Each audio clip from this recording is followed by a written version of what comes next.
Hi folks, it's Lawrence Man here, and I want to show you this. This is a book cover that I just finished. I'm really happy with it. It looks awesome. This is obviously the cover for an epic fantasy. Me and the author are both really happy with this. It really gets across the power of the main female character, and it shows a little bit of the villain of the piece off and how that villain interacts with the dominant female character here. You know, you have to know a little bit of the story, but that kind of comes across in the piece itself. Works really well, and we're both really happy with it, and we talked a lot about the detail that goes into the character, and he had a strong vision of what the character looked like and the armor, and you know, there was a lot of that in there, and we both had a strong vision of where this cover was going, and he had a vision in his mind at the beginning of what he wanted, and I guided him towards this particular vision based on his story, and we were both very happy with the way this cover came out. But that's not what I want to talk to you about today. What I want to talk to you about today is what I'm now going to do with this image. If you look at my layer palette over here, my layer palette only has 1, 2, 3, 4, 5, 6, 7 layers and a folder for the title. We're not going to use the title today. But normally my images contain 200 layers upwards.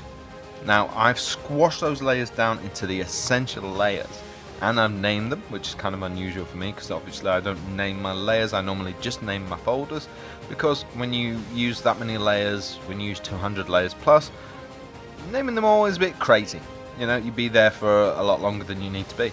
So I just crush them down to the essential layers, which I don't like to do for my final images, and obviously I've saved this as a separate PSD, so I haven't ruined my final PSD for the main image. But what I'm going to do is I'm going to create a parallax image, which is essentially, I'll just show you quickly in a quick mock test, which is a bit like that. You know, I'm sure you've seen this done with video, where someone takes a photograph and they cut out parts of the photograph and then just move it slightly to make it look like it's a video, but actually it's a still image. And that's essentially what we're going to do. The good thing is, however, this is an illustration and not a photograph. So what we actually have here is we don't have the need to start cutting things out, because it was never a flat image in the first place. It was always a multi-layered image. So for an illustrator, it works slightly different from a photographer. You know, now with photography you could use different layered photographs, but for an illustration, you know, if you plan this out from the beginning with your illustration, as I kind of did here, I knew from the beginning of this illustration, wouldn't it be cool if I did a parallax image? So, you know, I planned this out from the beginning. I knew that this might be cool to do and to show you. So what I've done is I've plotted this down, and I've essentially got a background, and then I've got my character. My signature's on there as well, but we don't really need that. I've got my sword. I've got layers of magic. And I've got a blue colour effect. It was originally that colour, but the client wanted more blue colour. And I layered that on with a different layer, and we can actually use that in the video effect as well. What I have also done is now the next step. Once you've got your image all cut up, or if you've done it like I did it and you actually drew it all separately, you can do a quick test of this with just stickmen if you want to just test it out, or if you want to do it like I've done it and do a full-blown illustration, that's great. Now what you need to do is just go online like this and find, for example, the video resolution format that you want. Now I've typed in 4K HD pixel size. I'm going to go cray with this one and find the ultra high definition television size, so that if you're watching YouTube on your TV, then this will look amazing. Why? No, normally my YouTube videos are only 1080, you know, And that looks pretty cool, and I'm happy with that for my YouTube channel. Why? Because the camera that I have, that's what it records at. And I'm happy with that for now. You know, I now have a Patreon account, as I keep telling people. And sooner or later I will upgrade my camera. But for now, that's what I record at. But when I get the chance, you know, obviously my PSDs, my painter files, etc. are all a lot bigger. So what I can do is I can, with an image like this, because there's no video, etc., I can afford to go a little bit bigger with these kind of files. So first thing I do is I get a new image. Now a lot of people do these parallax images and they do them in, say, the likes of Premiere or After Effects, and I understand that you may not have those to hand. So I'm going to do this entire thing in Photoshop. So first thing I'm going to do is I'm going to go to Image Effects and Canvas Size. So you can see straight away, it's pixels, that I've set this to the right dimensions for HD TV. You can also just set this to 1080p, you know, and I could have done that for the tutorial. Go to image size as well, so you can see that. There you go. So there you go, I could have set it to 1080p, which is normal standard YouTube size, and that would have been cool too, but just because I want it to look amazing on the television set, there you go, and that's probably the future of YouTube as well. Next thing to do, go back to my original image, grab all the layers that I actually want. Now another thing that you might want to do first, before you drag them all across, is just right click your images and convert them to smart objects. I've already done this. On this layer as well, the sword, because it's so close to her face, another thing I've done is I've added this drop shadow here, so I can turn that off and you can see that. That was a stylistic choice, you don't have to do that on what you're working on. But next, just grab all these layers, make sure my auto select here is turned off, grab them all, drag them across. Now you can tell my canvas size is totally different in terms of dimensions, but doesn't matter. You see instantly, size wise, it's a bit big. So what I'm going to do now, this is still a lot smaller than it could have been because I've actually made that canvas a lot smaller so than it originally was. But hey, there we go. So why don't we just make this as big as it can go. There we go. You know, part of me did think about making a parallax image that was the entire image, but then on the other hand, part of me said, no, if you are viewing it as a video, it should be video dimensions. Another thing you can do if you really want to, and I'm not saying you have to, is you could add black bars. So just grab your paint bucket, grab a fill, and add those to give you that kind of cinematic feel. There you go. Make it a bit more Lord of the Ringsy. Yeah, that's a proper terminology right there. I'm telling you. Tell you what, one thing that's bugging me. We'll just fix it.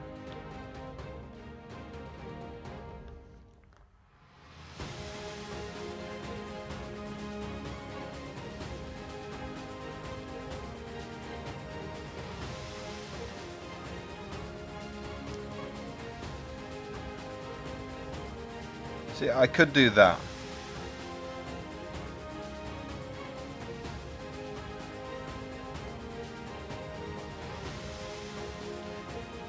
Just to give it that cinematic feel. And again, any layer that I create, convert to smart object. That way, if I make anything bigger or smaller, you know. Now, you think, why are you going to make the black bars bigger or smaller? But there have been a couple of times in films where people have actually made the black bars disappear on a wide shot. Has actually been done. So, do I want to do it though? Does it actually look better? It's something we can come back to anyway. I quite like it. Right, but for right now, all we're going to do is come up to Window and open Timeline. Now make sure here that you're creating a video timeline, not an animation timeline. Okay, there we go. Now I can dump this background layer and make sure that you've double clicked on your background layer there, so it's unlocked and it's a workable layer.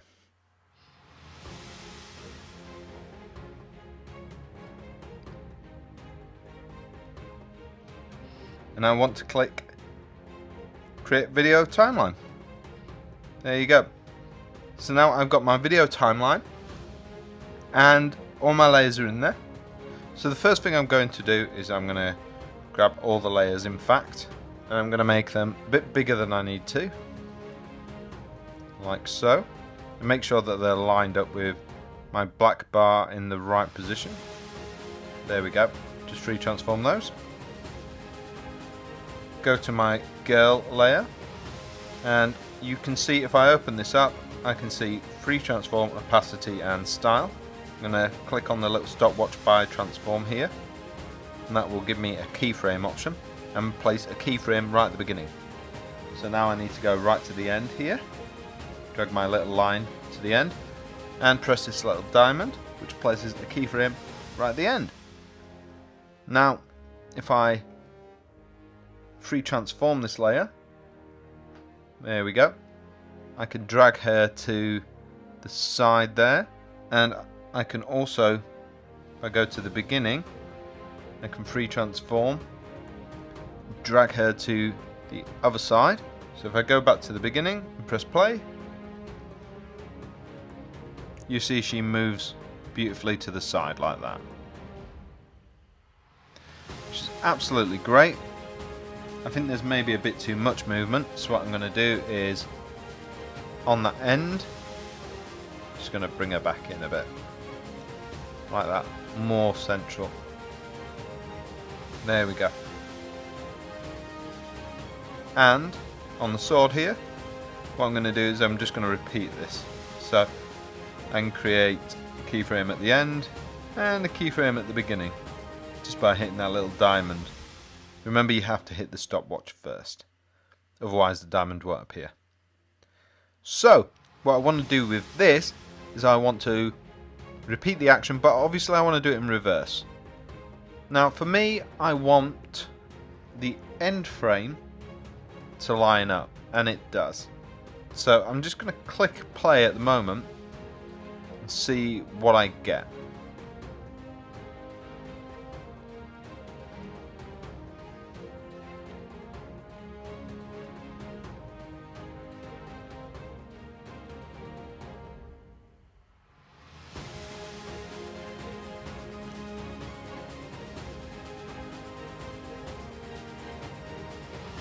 Obviously the sword isn't moving. What I should actually do is take this first keyframe and just maybe move it over.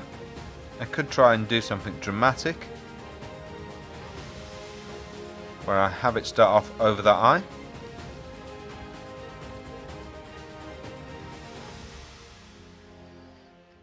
And again.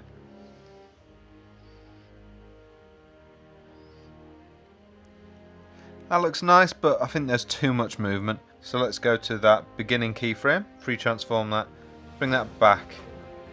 Maybe try it over this side. The way a parallax image works is by having a small amount of movement rather than a high amount of movement. Otherwise it just looks fake.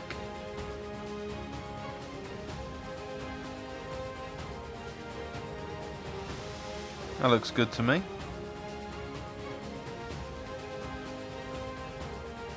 Let's move on and look at the magic. Now the magic's going to be a bit trickier because it's magic. So we'll start off in the same manner with the transform. But maybe we should also add some opacity in there as well.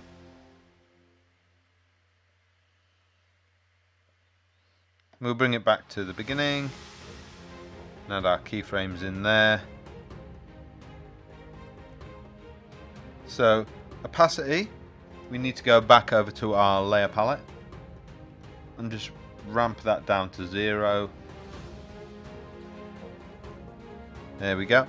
And transform, well, we should have done that before we went to 0, so we'll ramp it up again and transform. For this, let's try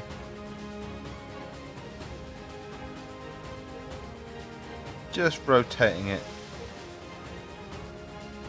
maybe not the full 360.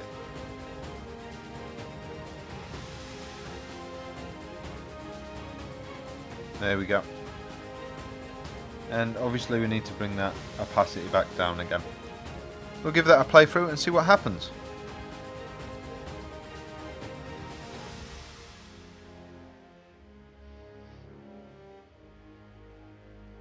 That looks quite good. Maybe it could do with being a bit faster, so we'll take it back to the beginning.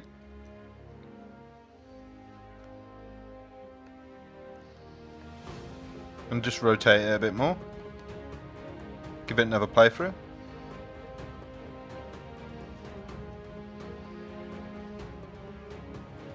That's pretty cool. Okay, let's do the same thing on the white magic. So, transform and opacity. Come back to the beginning. Transform and opacity.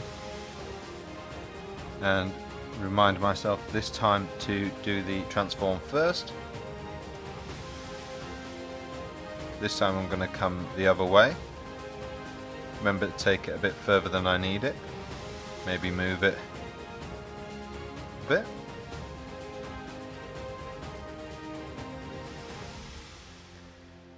And turn the opacity down.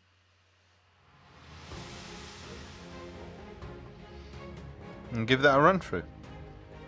Now the reason I do this run through every time between layers is just so I can concentrate on the layers themselves. Here we go. Yeah, and that works nicely just because the layers moving separately really helps me to concentrate there. The layers working separately helps them to look like different particles. Obviously I could get better effects in After Effects, but if you haven't got After Effects, this works really well.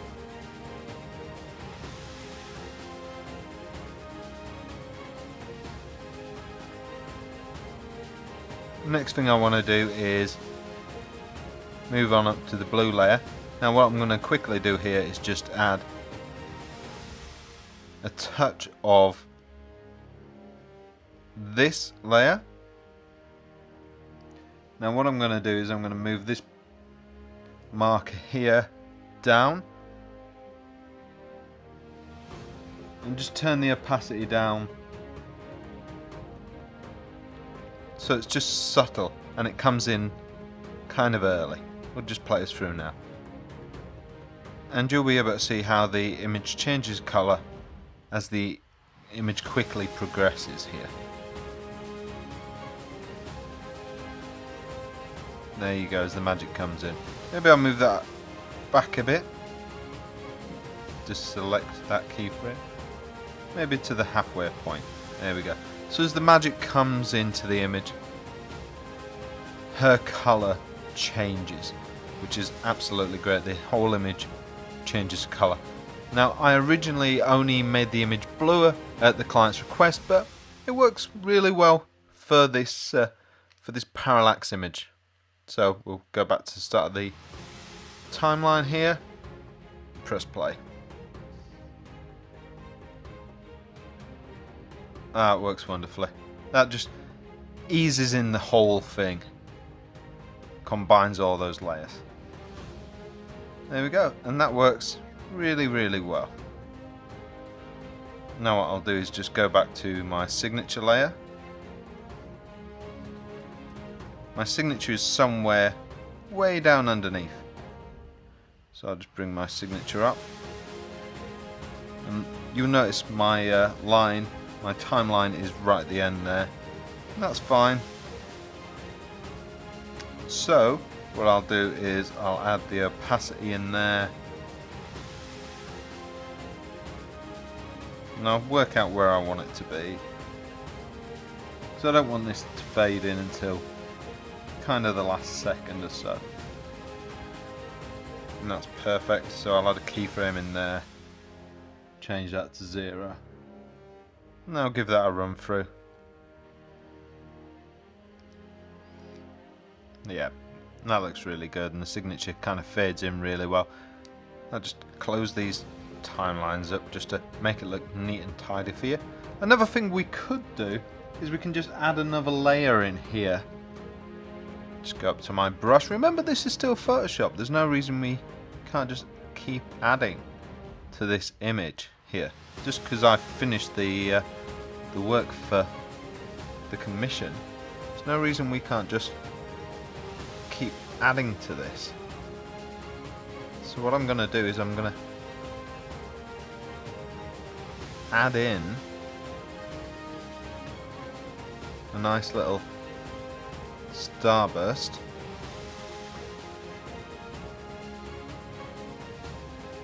of light.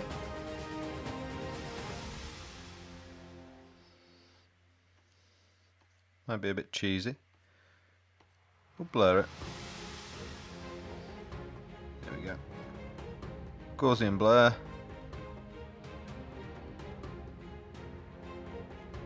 There we go. That looked nice.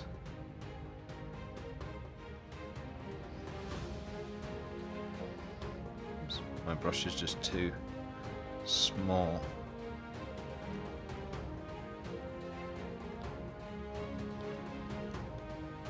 There we go. Now just free transform that. There we go.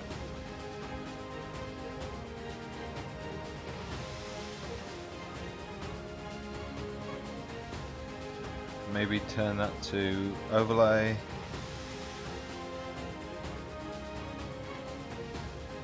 What I can do is I can start it up there at a shot. I'll turn that into the smart object. Doesn't need to be, because I'm not going to change the size of this one.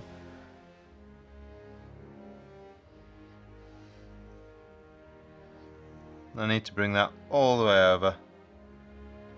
There we go. To the start. There we go. Just as long as it's on my timeline, it doesn't really matter. Now I could name this one as well. I'm not going to. I'm going to put that on transform, and then I'm going to go back to the beginning and add a keyframe. Now my keyframe at the beginning is fine because that's where I'm adding it. I'm going to go to the end. I've already got my keyframe set up because that's when I hit transform. And I'm just going to drag it down to the bottom here out of shot. There we go. And it's a straight line anyway along that sword. So all I need to do, go back to the beginning and hit play.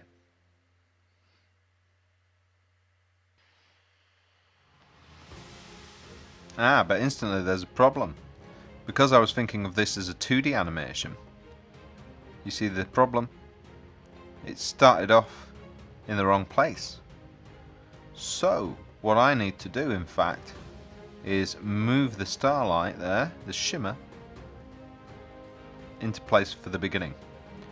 And hopefully that will slide it across with the intended sword.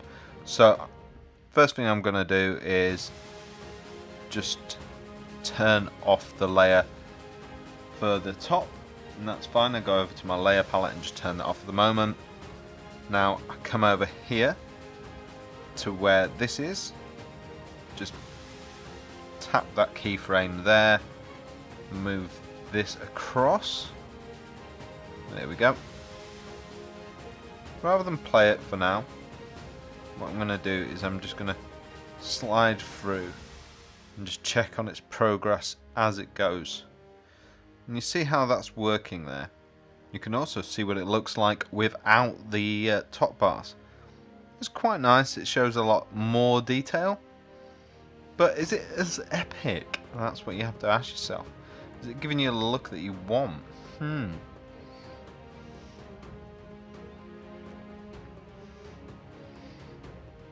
I still see the full story of the piece with the top bars on, with the black bars, so okay, I'm liking that. I'll click play again just to see the run through. Let's close up the layers on the timeline there so you can see that all neat and tidy. And here we go. What's actually really nice about this is the way it catches our eye on the way down. What I might decide to do though is I might just decide to take this off of overlay. Go for something like screen instead. Let me just take it to a point where it's quite bright.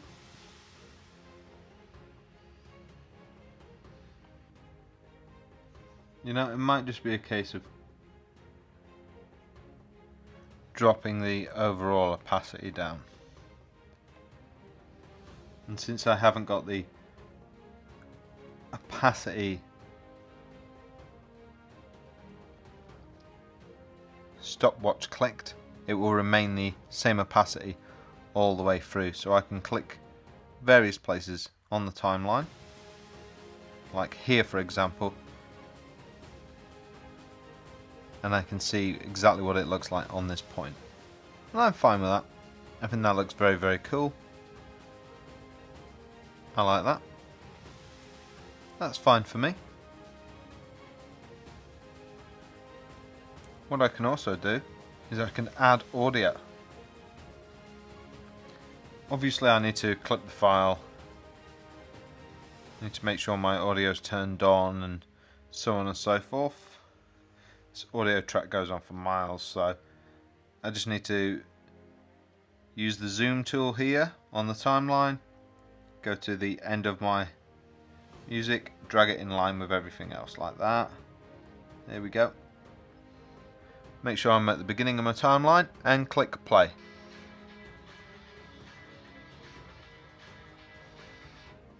You know what? I'm still going to change the star opacity up to full. That's me done. I like that. I hope you like that too. Let's give that one last watch.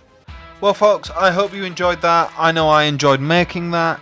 If you did enjoy that, stay tuned, subscribe to my YouTube channel, and also come join me on Patreon, where I will be doing more tutorials, full-length tutorials with voiceovers. I will also give away the PSDs, work in progress files, full res images, brushes, etc, etc, etc. So yeah, check me out on Patreon, check me out on YouTube, subscribe, click that little notifications ring-a-ding-ding to make sure you know when I'm doing a live stream, to make sure you know when there are new videos out, all that jazz, you know the drill. And finally, just go up to export and render video. If you have anything installed like Premiere or After Effects, you should have YouTube HD 1080p appear here. You might have it installed for other things as well. You know, it should just generally pop up. If not, you can download the preset. So yeah, there you go, YouTube 1080p. If not, just pick something else, HD 1080p. But yep, this there with a 29.97. Now most of these others will work, just see what you're comfortable with, but that's what I'm going for. I'm going to give it that name. I don't really care, I can rename it afterwards. I'm going to pop it in the same folder there. Click select, see where you want to put it. Fine by me. Yep, render and you're done. Bow, bow, bow, bow, bow, bow, ba-dum, ba-dum. Export a video, that will do for me. I will see you later, cats.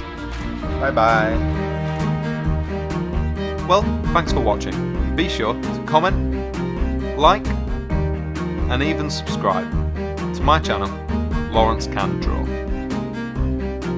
And if you really did like what you saw here, you can see more of it on my website, lawrenceman.co.uk.